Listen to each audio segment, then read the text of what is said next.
Hello, everyone, and welcome to a special segment of Outside of the Box.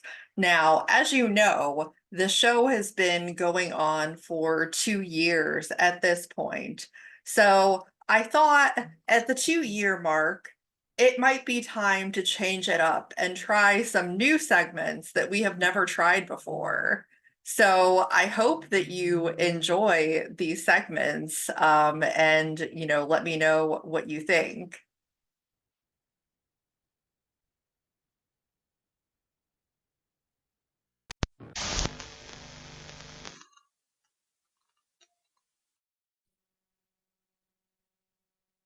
Resistance is futile.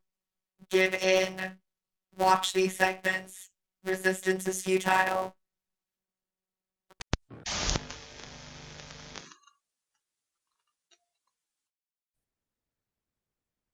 Hello, everyone, and welcome to this new segment called Talking with Tom. And Tom, I'm very confused because you look like a puppet. Have you always been a puppet in reality? Yeah, of course. You didn't notice before? I didn't notice. I saw what looked like a human being walking around. Do you have any explanation for that? Uh, that's my skin suit. I mean, everyone needs a skin suit, I guess. But well, that I'm glad to finally meet you as a robot, as your true puppet self. What I kind of wanted to get into is talking about the next event that is coming up here. What do you have planned? Um, well, we're going to the Rochester event. Um, my I my dad went to with me to one of the events at Norwalk, and we decided that we wanted to do a multi-bot. So we're doing three ants as a beetle, and my dad and my brother and I are all driving. Now, are you driving or are you utilizing the AI powered skin suit to drive? The AI powered skin suit. Oh, okay, that's probably smart. I can't reach the gas pedal to drive. I figured that that would probably be an issue for you. Let me ask, are your family all robot puppets as well? No, Oh, it's oh, a skin condition. okay, okay. I understand completely. Well, that's exciting. What else have you been working on? I've been redesigning a pause for maybe later this year. Instead of the big triangle side legs, it's going to have shufflers similar to knockoff white and lifter Frank for April 20th event. And just catting whatever ridiculous ideas come into my head. I mean, admittedly, you do have a lot of ideas and they're all pretty fantastic. I think we're all excited to see potentially a different version of Pause. Is there anything that you can tell us about the kind of weaponry that this Pause will have, or is that a secret? Well, we're hoping for two weapons. One will be like a lifter arm to tip people over, and the other is going to be like the paw that smacked before, but it should smack very quickly. Think of the um, I'm trying to remember the bot by Team Orby, Phalanx, that smacks very quickly. That's what I'm kind of going for. Well, that sounds very cool. Now for the Rochester event, I mean, I'm sure you're looking forward to that as an opportunity to do something with your family. I mean, that's really exciting that they get to join you for this. Yeah, it's going to be a lot of fun. We don't have high expectations. Usually, ants don't do well against beetles, but it's going to be fun. And even if they get wrecked, at least it'll look cool. Yes, I mean that is the goal. If you're going to go out, the important thing is to make sure that it looks really awesome. So well, that's pretty exciting. What is the craziest, most wildest robot idea that you have right now, that you can think of, or is Oh, that just I know you have so many ideas, so I'm really curious. let's see. I would love to build one that was like a giant gyroscope, like looked like a bit like a tornado, and it just spun right in the middle of the arena, and it rotated on a ball. But I think that's outside of my build capacity at this moment. That is possible. Although, if you could get a realistic skin suit to walk around and, act as a human, who knows? That may be within your realm of capability in the near future. Yeah, we'll see. Maybe I'll just have to ask somebody a bit smarter than me. Yeah, so somebody's got to know how to do it for sure. Well, that's pretty exciting. I mean, anything else that you have going on? I'm sure people want to know what's it like to be a robot puppet who builds robots. Um, it feels a bit weird, a bit like cannibalism, but yeah, it's kind of fun. It's like I'm building my own children to get destroyed.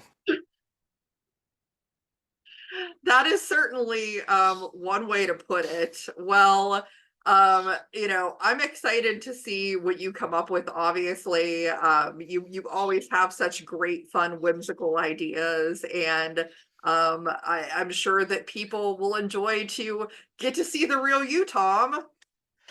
Yeah, me too. It's the skin suit is a bit cramped, and it gets warm, and then it gets sweaty, and then it gets rusty, and it's that's no fun.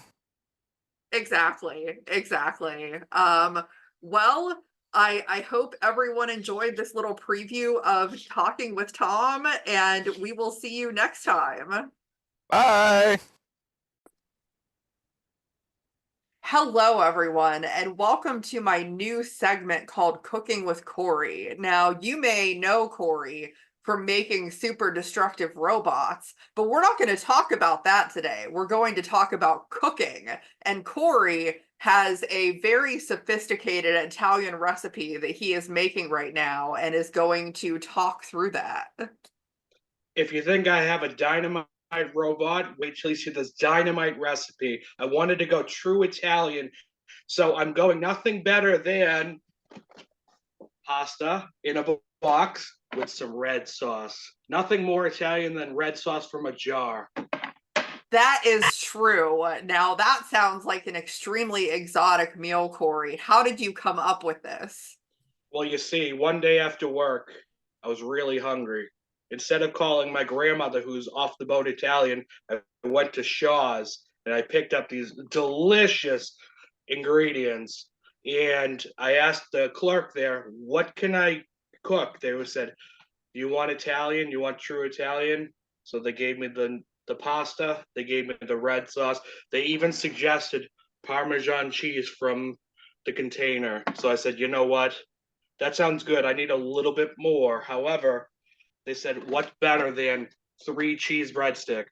So after them kind of walking me through the instructions on how to cook this delicious meal, I came home, tried it one time for my girlfriend, and we were in business. So it's been kind of my secret ever since I learned this recipe about 4 years ago. So going forward, I'm going to release it to everyone. Yes, I think that is so amazing that you would release this fantastic secret recipe. I see that you've got a pot on the stove, so you've got some noodles going there. Not yet. I didn't want to jump ahead in case anyone had any questions. I want to start from the very beginning. So what you have to do is you have to take not just any ordinary pot. We have a 6-inch deep pot that will fit the 1 pound of pasta, and you need 6 cups of water. So let me go grab that 6 cups.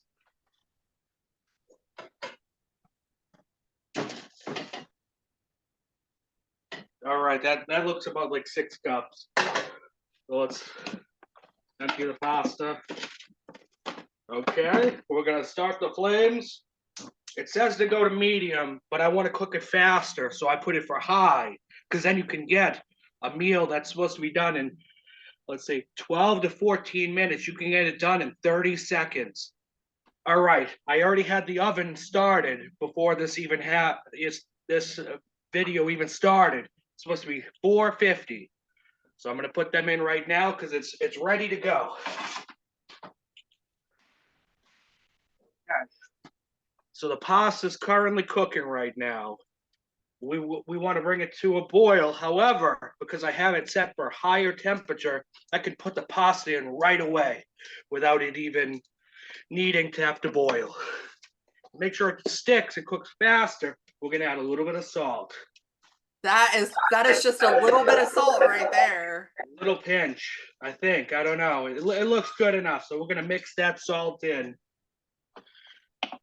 So, like I said, we should be able to have this done in 30 seconds. This is for I'm starving, just got home from work. I need this meal done ASAP. All right, we're gonna set the timer 30 seconds. So we're good. The water looks like it might be boiling, might not be.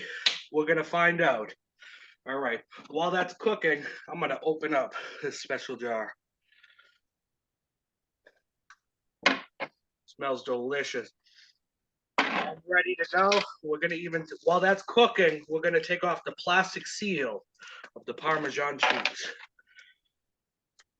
Oh man, when cheese has a plastic seal on it, you know that it's fresh. Absolutely. Oh, it's been 30 seconds. We can stop this and turn the heat off.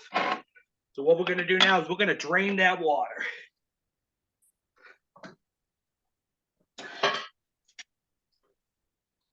So we hear the sizzling from the pasta, so we know that's done. It's smoking. Let's add some sauce. Depending on how red you want it, you can either have it lightly glazed or you can have a full can. We're gonna do it until it looks good. So we did about a half a jar. I think that's what the guy at the store told me. So then we can mix it in. Okay. I'm gonna bring this close to the camera so everyone can see what it looks like. See, it's nice and smoky. And Oh man. And then top it off. We got the grated cheese. We're gonna spread it over, all on top. There's no such thing as too much cheese. So we're gonna just keep adding that in there till you're ready. Exactly. Those people at Olive Garden don't know what they're talking about. Yeah, no, they think they got a true Italian pasta. I got it. And now your viewers have that too. And let's not forget, give the garlic bread. So good. This has cheese in it. So even more cheese. Delicious, yes. So if you get garlic bread, make sure it has cheese inside. And Do you have any, Christine? That's the whole secret there. Absolutely. You cook everything a lot higher in temperature so you can cook it faster. Now, Corey, did you pay the guy off at the store just to make sure that he doesn't tell anybody else about this very secret recipe? I did have to invite him to the first time I cooked it to make sure it was cooked properly because he said I wouldn't know if it was made right unless he tasted it. So after the first couple of nights of him coming over and getting free pasta, I said, hey, how many more nights are we going to do this? And then he said, all right, I think my time here is done. And you made it correctly. So ever since 4 years ago, it's been a delicious meal. And my girlfriend was thankful that Shaw's clerk. Yeah, I mean that's pretty crazy that you were able to get that information. Anybody else who's a cook or a chef out there, better be watching out because clearly Corey has all of the secrets. Yeah. And when I brought this recipe over to my grandmother, like I said, off the boat Italian, she said it tasted nothing like Italian. I said, you don't know what you're talking about, because the guy at the store said he was Italian. This is authentic. All the writing on the box, it's in Italian. The sauce has an Italian name. Even the cheese has the plastic on it. So that means it's sealed from Italy. That's what the guy told me. I don't know why it cost me $100 for all these ingredients, but it did. And you know what? It tastes like it's right off the boat. And you know what? I'll pay it again every time. But I have to go to this guy for some reason to get all these ingredients. Yep, exactly.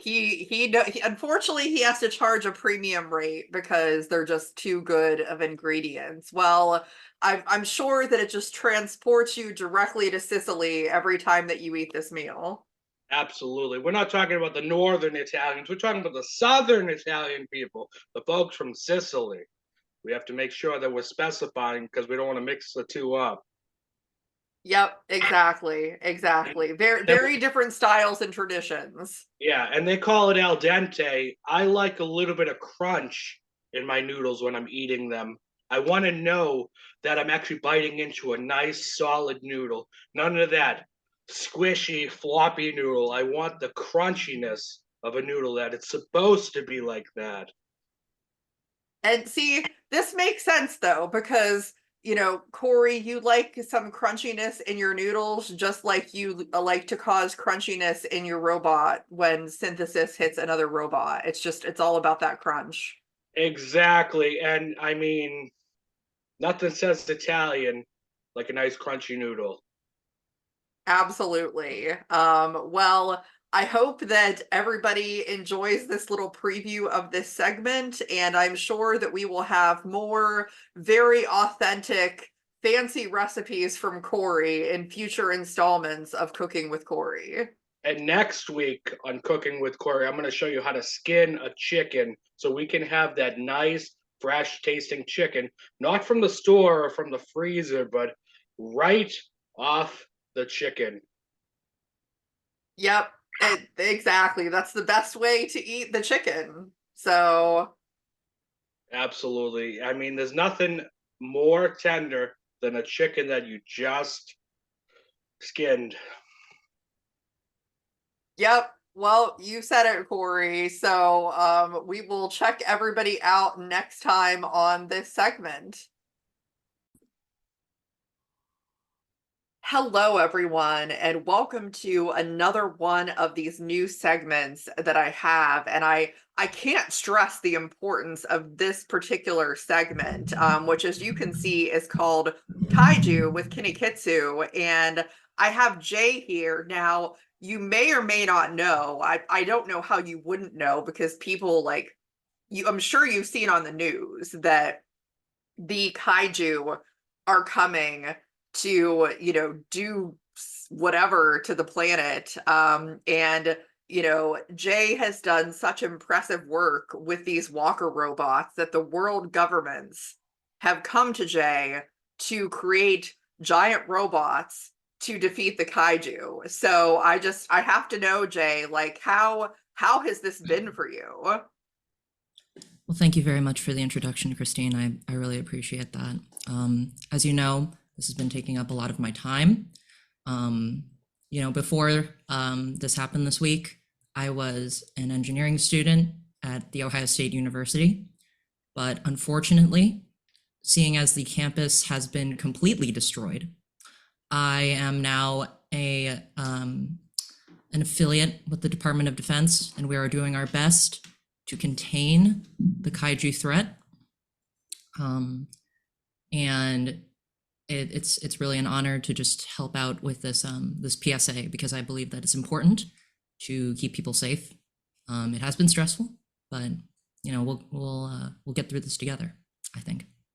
Absolutely. Now, how did you manage to kind of, get out of there? I know you said that the campus is destroyed. I mean, that had to be pretty frightening. And where is that particular kaiju at the moment? What's going on with that?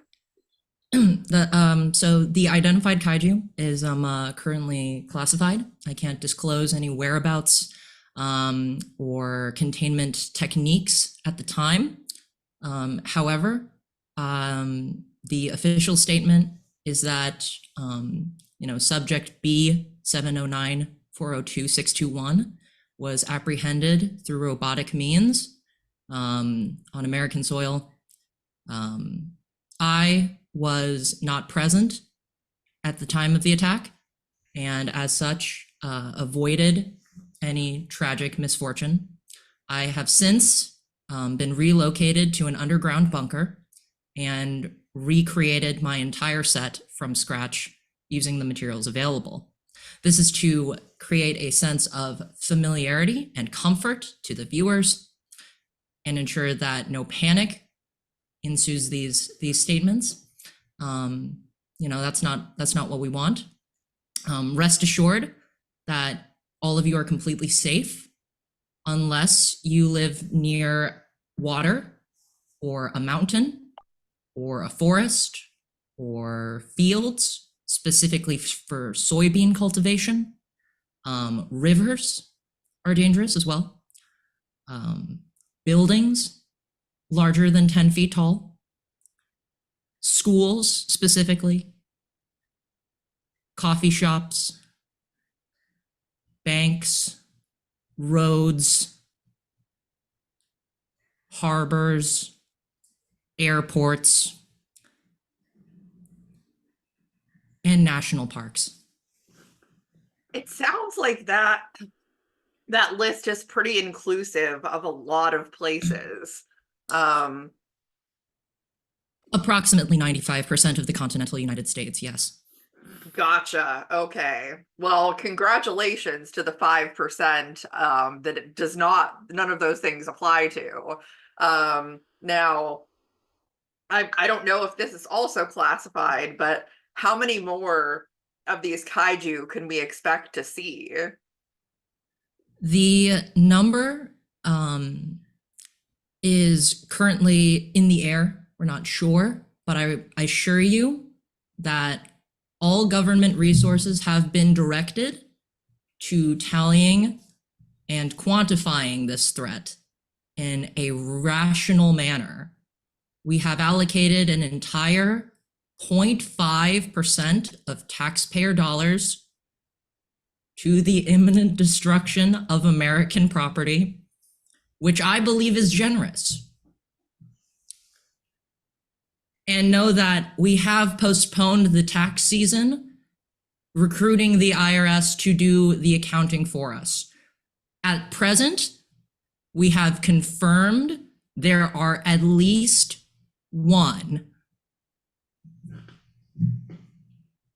Well, I mean, it sounds like that there definitely is at least one. Now, for your part in helping build these robots to defeat the kaiju, what would you say are some of the things that you have put into these designs? Is it anything like the designs that you have brought to NHRL, or are these completely different robots? The robotic means of containment that are used to quarantine the kaiju threat utilize the latest in technological advancement, including quantum mechanics, quantum physics, quantum tunneling. We have our best people on it, rest assured. Well, it's completely under control.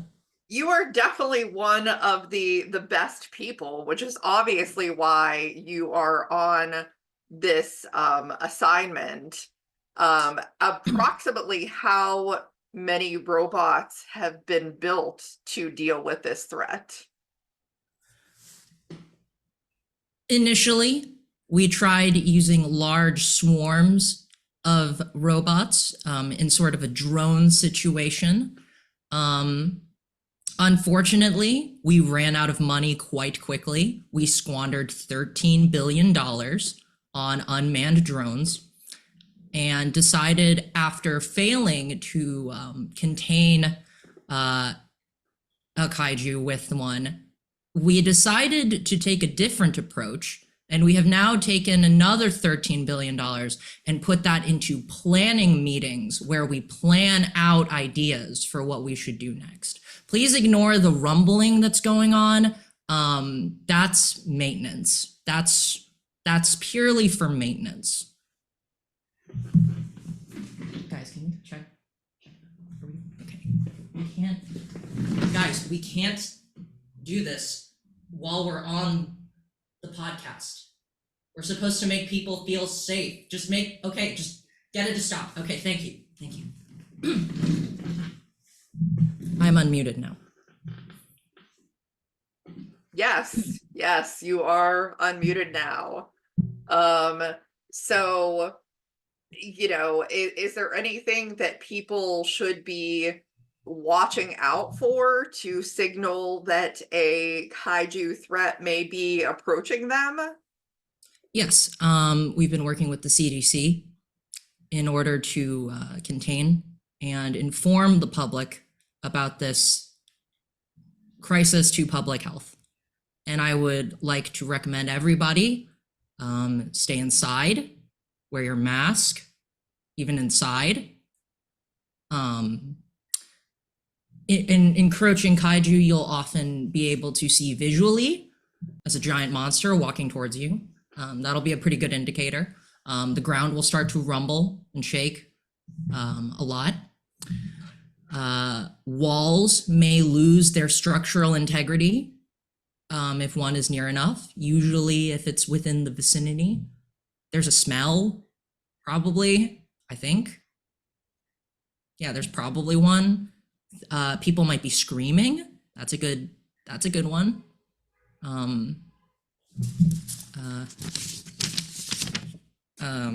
Yeah, there's gonna we also know that make sure your car is full of gas. That's a good one. Balance your checkbook regularly. Eat healthy. Don't do drugs. Stay in school. Yeah, I think that's a pretty good. It's a pretty good list. It's a pretty good list. We are developing a vaccine for the kaiju. I assure you. That will be on shelves within the year. I'm curious, just as a question about that. Of course. Is there some kind of threat that if people are exposed to a kaiju that something will happen? Next question, no comments. Okay. Fair enough. Well, this is going to be an ongoing saga that we obviously have to continue covering, just to see where we're at. I mean, hopefully, everything is still existing and standing the next time that we need to get an update on this. And Please, Christine, we can't joke about things like that. Destruction of property. This is a very serious national security sort of thing. Yeah. I'm taking this very seriously. It is very serious, obviously. Well, I am glad to hear that you are on the mission, and helping to make us safe. So I thank you for joining me and giving us this update. Of course. And to the American public, remember, eat your vegetables and stay in school. Unless a kaiju is near the school. Yes, in which case run. Run very, very quickly. Actually, don't run. You can't outrun them. There's a huge mechanical advantage. Absolutely. Well, Crying is good. It's very good for emotional regulation. Sure. Yep. Sound advice there. Well, thank you, Jay, and we will see everyone next time.